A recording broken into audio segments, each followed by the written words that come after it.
Hello again, everybody, and welcome to Warrior Lunch Break here on HBC TV 25 and online. And thank you for joining us. I'm Justin Barrientos. We are joined today by Tom Sawyer, Warrior football coach, and Todd Eisner, Warrior men's basketball coach. Coaches, thank you for joining me today. Great to be here. Obviously, we have to start the show by talking about pretty much why we're here, and that's the coronavirus pandemic. And we'll talk a little bit about how that's kind of impacted both of your teams. And I think a lot of people might look at this and say, well, you know, their seasons were done. How were they affected by any of this? But Coach Sawyer, for you, I know you always have the spring practices. You have the spring game that we've covered here on HBC. And so that went away for you. Can you tell us a little bit about what that's going to mean to your program in the next year by not having that spring opportunity? Well, I just think it's a really huge development loss, you know, especially for our young players. We have a really talented group of, you know, freshmen, sophomore kids that spring practice and the meetings that go along with it really makes a difference in their development. And, you know, we came off a winter that was really good. I mean, we made a lot of strides in the weight room and all that and just kind of got shut down. So I think the development, although it's the same for every team, I think in our team particularly, as young as we were, especially in the offensive line, those guys really needed that extra work, and so I think that was the biggest effect from, you know, not having spring practice. So kind of refresh our memory. What goes on during those spring practices? How long does that last? And then what happens after the spring game? Yeah, we usually get now 36 days to get 15 practices in, and you know, so you practice basically 3 times a week. You know, your goal is to keep guys healthy and to, you know, create better football players. We get 20 hours a week with the players. We don't usually use that much during the spring, but we kind of go back into the fall rules. And then it takes all the way up to the spring game that you mentioned. And we bring in officials and do all that stuff and try to make it as close to a real game as we possibly can.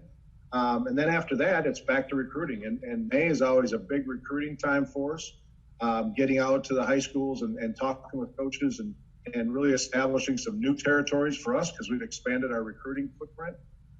So that was a big loss as well in the recruitment of kids for next year's class. So missing May for our future was just as bad as it was missing April for practice. All right, we'll get into that recruiting in just a minute, but Coach Eisner, we want to talk with you and find out about how this has kind of affected you. Your season ended just before all of this started to break out. What would you be doing during this time that you haven't been able to do? Well, very similar to Coach Sawyer. I mean, the springtime for us is a huge developmental time period for us. You know, we get, I think it ended up being 6 weeks on our calendar this year that we get right back into the weight room 4 days a week and then get back to the 8 hours a week on the court or, you know, team meetings and film sessions and things like that. So, the springtime for us, especially after the season, we can evaluate what guys have done during the season and sit down with them and decide, you know, kind of a game plan individually for them as to what we want them to get better at, and then put a plan together for those 6 weeks as to what we're going to do with them. You know, got taken away from us, and so we really think that the springtime is kind of go time for us as we get to see guys, especially the young guys, as Coach said, that get a year of experience and now know what it takes to play at the college level. Now this is time for them to really make some big leaps and improvements, and we weren't able to do that. So that part was, you know, frustrating, but you know, there's bigger things and bigger issues going on in the world right now than whether or not our guys are in the gym. Yeah, we'll kind of circle back to workouts and that sort of thing in just a little bit. But, you know, Coach Sawyer had brought up the recruiting bit, and, you know, it's an ever-changing thing about what's going on in recruiting. We'll start with you, Coach Eisner. You know, during this time, I'm sure that, you know, you would be looking at tournaments and that sort of thing, or at least a couple months ago. How has recruiting changed for you, and how do you expect that to kind of change this summer leading into your season? Yeah, really for us, I mean, what we were fortunate is last year, Coach Melvick and I put together a junior recruit day, and we had 37 juniors visit campus in November. And so we really feel like and felt like at that time that we really got a good jump on the 21 class and established some relationships with some young guys that we were really intrigued by. And so this spring was going to be an opportunity to go watch them play. And then obviously all the spring tournaments have been canceled, and now it's looking more and more like the summer is going to be canceled also. And so we've actually just been in contact with a lot of high school coaches to try to get game film from their junior seasons. I watched a young man play last night, online, and then visited with him on the phone afterwards. And so our mentality has to change, and maybe our approach has to change a little bit, because are you willing to make an offer without seeing someone necessarily play live? And there's risk reward for us, and there's risk reward for the young people that we're recruiting. Is will they be willing to make a decision without maybe visiting campus officially? And will we be willing to make an offer without them, seeing them play live? So a lot of things have changed. Right now, we cannot go anywhere until June 30th. I think it'll be extended through July, but it hasn't been yet. We'll see where it goes from there. All right, and Coach Sawyer, kind of same question to you. You had a junior recruit day too that we saw all over social media. How does recruiting change for you? Well, I think the biggest thing is, again, what we lost in this spring in recruiting is we had some transfers that came in, at semester time that we still haven't seen them play. So we got guys that we already have on scholarship that we haven't worked with yet, except in the weight room, basically, and a few drills. But so that part was tough. We did get a lot of kids in last year on our junior days, and we had every game day. We also brought in players. So we had a lot of kids, probably 150 kids or more that visited during our season last year, and that helped. But right now, like Coach said, it's kind of hit and miss. I mean, we're calling kids, talking to coaches, like he said, and it's kind of funny. It's become kind of a Twitter world of recruiting as well, even more now that, if we offer a kid, then 3 other schools in our league or conferences around us are going to offer that kid, and they haven't even talked to him yet. It's kind of like, well, if they think he's good enough, he must be good enough. And we're getting some of that, which is a little bit against the way we want to recruit, because I do want to have at least a face-to-face and a personal relationship, with the kid before we bring them on and make a commitment for 5 years. So that whole process has kind of sped up to a kind of a nonsensical recruiting. And you go back to, one is, like Todd and I both are experienced enough to know high school coaches and which ones you can trust. And when they tell you a kid can play, and you've had other kids from that program, or where he's been, and that he's being real about his players, then you can trust that. And I think that's a big piece of it right now, is can you trust the high school coaches with what they're telling you about, well, this is what I believe the kid's going to do as a senior. I think he's putting on 4 inches and gained 30 pounds over the last summer, and without seeing the kid live, you really don't know. So we're putting a lot of trust in the people that we've recruited in the past. But just like Coach Eisner said, I mean, it's going to be a hit and miss, and we're going to get some good ones out of this way. But I think that we're also going to miss on a couple that we made scholarship kids that may not have the ability to play at the level that we want them. Talking about Twitter recruiting, I had seen a pretty funny tweet, and obviously you got to take it with a grain of salt. Online, somebody saying that they had a tape of somebody hitting 3 3-pointers, and it was this huge reaction from the crowd and everything, and the coach was really excited about it. Then he looked back at the stats and saw that those were the only 3-pointers that the guy had made all season long. It was on that tape. So you kind of have to worry about what kind of tape you get, but Coach Eisner, the tape or whatever you're watching on Twitter isn't all that you do when you recruit a student, right? No, and obviously, and that's why highlight tapes are great, but I've never seen anybody miss a shot on a highlight tape. And so, it's a great starting point where you get intrigued by some things. Obviously, with, the internet, we can look up their stats, and like you said, we can find out, if they show 15 made baskets and they only made 20 on the year, you delete and move on to the next one, but if it's intriguing enough, that's why, like I said, Zach's been in contact with these high school coaches, and we got flooded with game film here in the last 24 hours that we're now going to watch entire game films, because what we want to see is not only the made shots, we want to see the effort, we want to see they're willing to defend, they're willing to rebound, They're willing to do some of the championship intangibles that we think are so important. And you can see that over, if they make a turnover, are they the last one to cross half court to get back on defense? Well, that's an issue, and so those are the type of things that you can see in full game film. Those are the type of things that you can really see live. How do they react to a bad call? How do they react to their coach biting them a little bit? And, do they talk back, or do they, have bad body language? How do they react to their teammates who might not be as good, making a mistake or missing them when they think they should get the ball, and those type of things?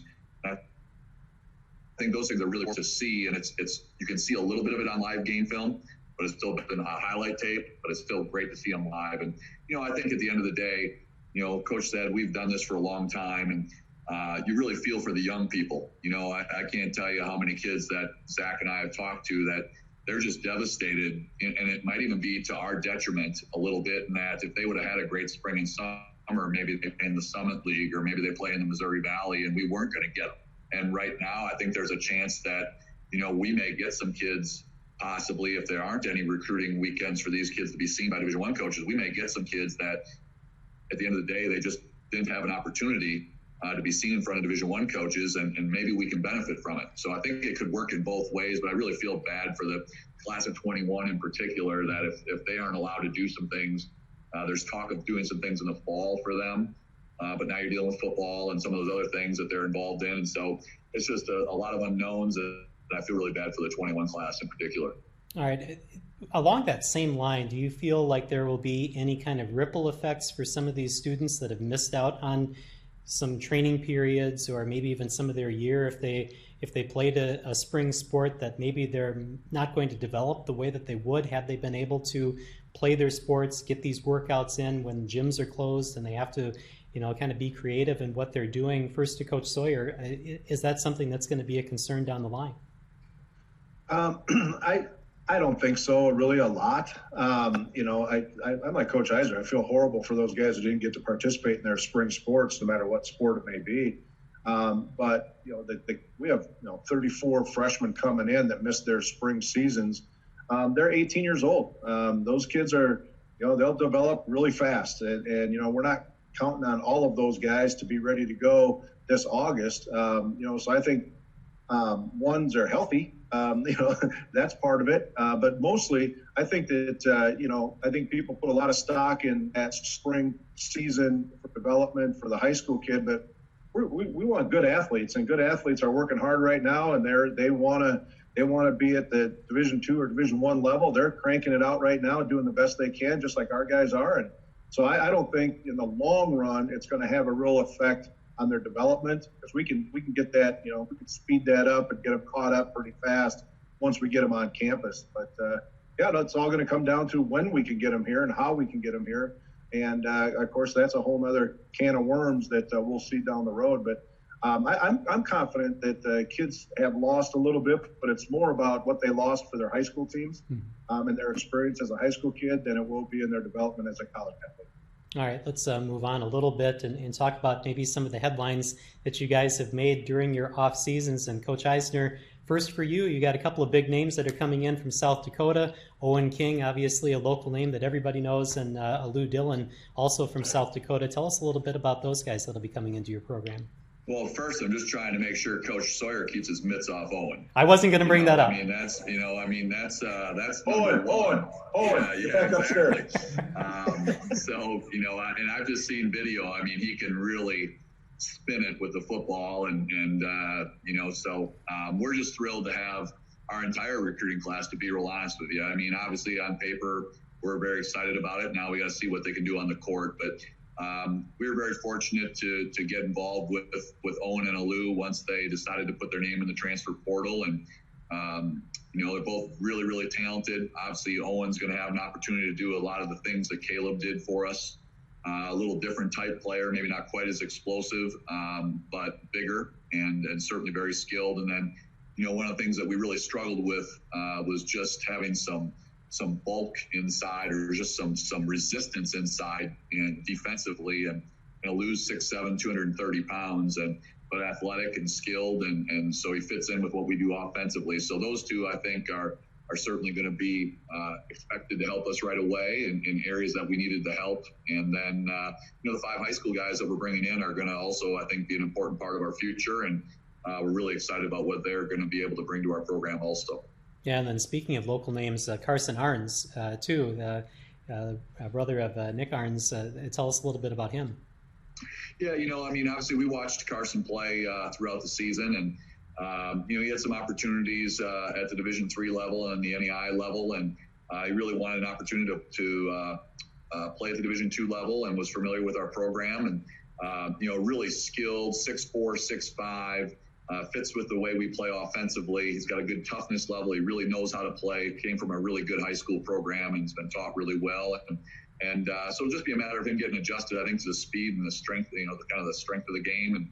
And once he does that, I think we're going to see some good things out of him. But anytime we can get some of the better players from the local high school programs around here, and obviously Caledonia is a powerhouse and really in everything they do. And so Owen's been successful in really everything he's been a part of. And so we're really excited to get him. And the other thing, too, and both, we just got off the phone with Lou yesterday. And, they excel in the classroom. They work tremendously hard. They've got, like I said, the championship intangibles, really all those guys. The 3 guys we signed early, they were a combined, I think, 53-2 in their high school seasons. Obviously, the Dillons played together, and they were 29-1. And then Brookfield Central was 24-1, I think, when their seasons got canceled. So I think we're also bringing in winners, which is really, really important. All right, and then for Coach Sawyer, you had 2 transfers come in, Daishan Brimage and J. Michael Young, as well as your signing day back in February. You had 35 freshmen that committed to Winona State. Tell us a little bit about some of the players that you'll be having come on the team this year. Yeah, I think the first one is J. Mike, as we call him. Really a long, fast, athletic kid. He played quarterback even at the college level. His first year in junior college, and just a good athlete. I think you'll be reminded of like a Josh Mikas that we had a few years ago. That kind of body. He's all of 6'3.5" or 6'4" and long. In fact, Coach Eisner was talking about King. I mean, this is a kid that's a good athlete and looks more like one of his players than some of ours, but just a kid that adds that explosiveness to a group of wide receivers that we feel really excited about.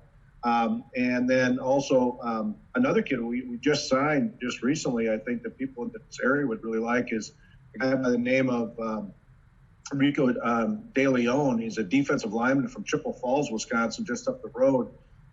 We recruited him hard. He had some Division I looks. He's a really big, strong, explosive defensive end. And so I think another one of those guys that can play a bunch of positions on that defensive line, but most importantly, he can go get some quarterbacks for us. And I think we really needed that, especially when we lost a couple guys, at the graduation, and also lost, Michael. I mean, that was a big loss for us when he transferred out. So, you start looking at a couple of those guys to fit into the young team we had. I think we're in great shape. All right, let's talk a little bit about some school honors. The Westbys was out not too long ago, and for football, obviously, Nick Pridgeon picked up a lot of awards, the Britton Award, the Men's Student of the Year. Tell us a little bit about, Nick. Obviously, we've talked about him forever, and some NFL clubs were looking at him. But tell us again, what are you going to miss with Nick off the team now? Well, he's also the first guy we've ever had that has been a 3-time captain for us. He was not only a 4.0 in his graduate school that he's been working on for a while, but also, he was like a 3.9 GPA undergrad with a double major, and he's had interviews with the FBI. So the kid's future is great. But his whole thing is the way he goes about his work, whether it's academically or on the field. He very seldom talks. But when he does, people listen. But he did it by just working hard. I remember when he first came in, Justin, he was kind of a skinny guy that came out, more of a receiver than he, kind of like J. Mike, what I was talking about before. And then he just worked his way into being, a premier linebacker in the conference and the division of football. I think the COVID stuff here really hurt his opportunity. We were around the draft. We were hoping that he might sneak in one of the late rounds. His agent was working with him to hopefully still get him in a camp now. But not being able to go to the Minnesota the Gopher Pro Day really hurt him, because you saw how many Gophers signed in the draft or even after the draft, and he wasn't a part of that workout day because of that. I think that really hurt him. I just talked to him the other day, and I believe that he's still going to get into a camp if they get him open. I believe he's going to get an opportunity, but he's just a young man that, and all the things he did around Winona State too, just his volunteering, he's part of the SAC committee, all those kinds of things. For us, he's kind of like the poster child of what, Winona State football player or Winona State athlete should be. And then maybe a quick update on Paul Ortiz. I know some clubs were looking at him as well. Yeah, he's been in a couple camps, kind of specialty camps. He's going back to San Diego. He's in Winona now, working out. But, he's one of those kickers that, again, that's not the first person they usually draft, right? I mean, it's kind of the afterthought, but yet they can win you a lot of games or cost you some if you're, kicking for the Bears. But more importantly is I think he's going to get a shot as well. He did finish up his degree. And he's he was the first team all-conference punter and kicker, which is the first time we've ever had that guy that does so many things for our program. So I wish him well, but I think that if he gets a shot, he could make it, because he was, the other day on the field back home for him, not our field, but back home, where he was hitting 70-yarders. I don't care if through my golf, my wedge, I can't usually hit that like I want to, but he's really, really stepped up his game, and he's become a student of the game, and I hope for him that he gets a shot. All right, and Coach Eisner, the Westbys for you guys, Men's Athlete of the Year was Caleb Wagner. Reaction to Caleb getting that honor?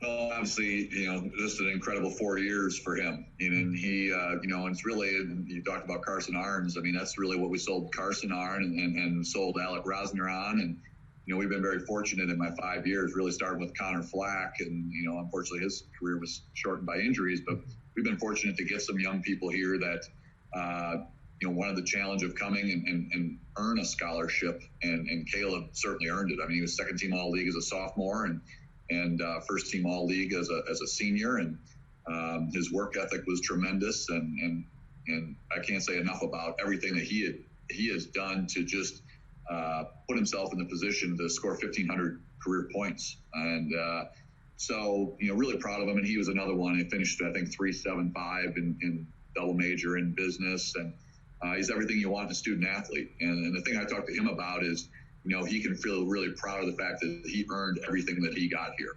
and went about his business every single day, just trying to outwork people. And so very similar, I feel very comfortable that I know wherever he ends up in life, he's going to be really, really successful, just based on my experiences with him the last 4 years. All right. One of the other things that was brought up during the Westbys was, and we had talked about this all season, Coach Eisner, was you set a conference record and a team record for the most three-pointers hit in a season, which is just amazing. 248 three-pointers made out of 656 shots. Obviously, that's kind of the way that the game of basketball is going. You were talking about that this season during the show, that's kind of how you have to adapt. Do you see that kind of continuing, and can you make a run at that record this next year? Well, I think some people have asked me what we're doing, maybe differently, and I think it keeps evolving. We, even 2 years ago, we shot a bunch, and then this year we shot even more, and we've got really skilled guys at all 5 spots. I mean, I think if you had to critique our team, the spot that we shoot at the least at is our point guard spot, where then you got Caleb and Al on the wings, and you got Dre and Kev obviously in the league and three-pointers made per game. So, for just our starting 5, we got guys that can knock down shots. And so it's something that we're certainly, throwing out to recruits, because every big thinks he's a point guard. And so, we want to put us in a position where, we're going to give them the freedom to shoot. And really, we joke with our guys, we want them to shoot it, they shoot it up before you screw it up. And so we give them the freedom that if you're open, shoot the basketball. And Kevion's certainly taken a great advantage of it. He made 3.9 three-pointers per game to lead the league this year. And then our team led it in 11.1 makes per game. And then we set the NSIC record. The one thing I will say that I don't know about, but it was going to be an adjustment, was that because of COVID-19, they have now decided not to move the three-point line back for us next year to the Division I level. So Division I this year had to move it back to the international level. And it was supposed to move back for Division II and III in junior college starting this coming year. And because some schools were concerned about the cost of having to do their court over again this summer, they have pushed that back one more year. So we will still be at the normal Division II line. The issue is we've put the new line down on our floor already. I do think it's going to be a little bit of something that we're going to have to get adjusted to, because I think you naturally just drift to the deepest line. Mm-hmm. And when we see that when we play over at the Pentagon, we shoot it from the NBA line because they've got the G League team that plays supposed to be shooting from, so that they're not shooting 25 footers when they could be shooting 21 footers. All right, very interesting. I had not heard that they had delayed that rule change, so that's very interesting. Coach Sawyer, I want to get to one more Westby thing for you. You had the men's newcomer of the year in Clay Schaffner. Talk about him and the year that he had last year. Yeah, the best thing about Clay is he's like an old school football guy. Inside linebacker, redshirt freshman from St. Mary Springs High School, where we've had a lot of players come from, and it's a really good football school. But he is just he comes off a farm. When he goes home, he works, even more than he does when he's here.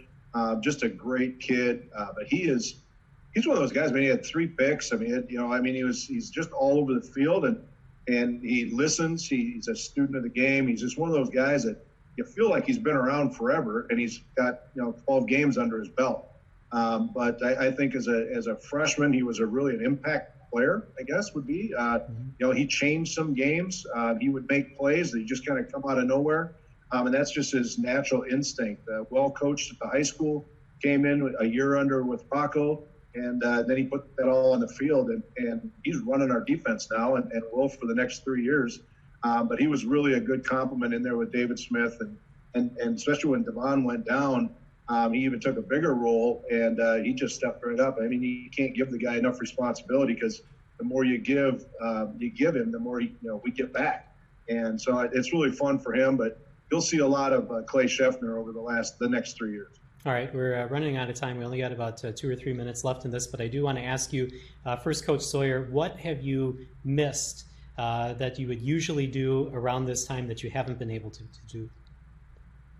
What I miss is just being around the kids and the coaches. That's really the biggest thing. Is I just miss the bantering with our guys. I miss talking to them about their families, and just like this, we can Zoom with guys. We do it all the time, but it's not the same as sitting in the office and talking to kids about their development and their families and those kind of things. And I think that's what this time of year does.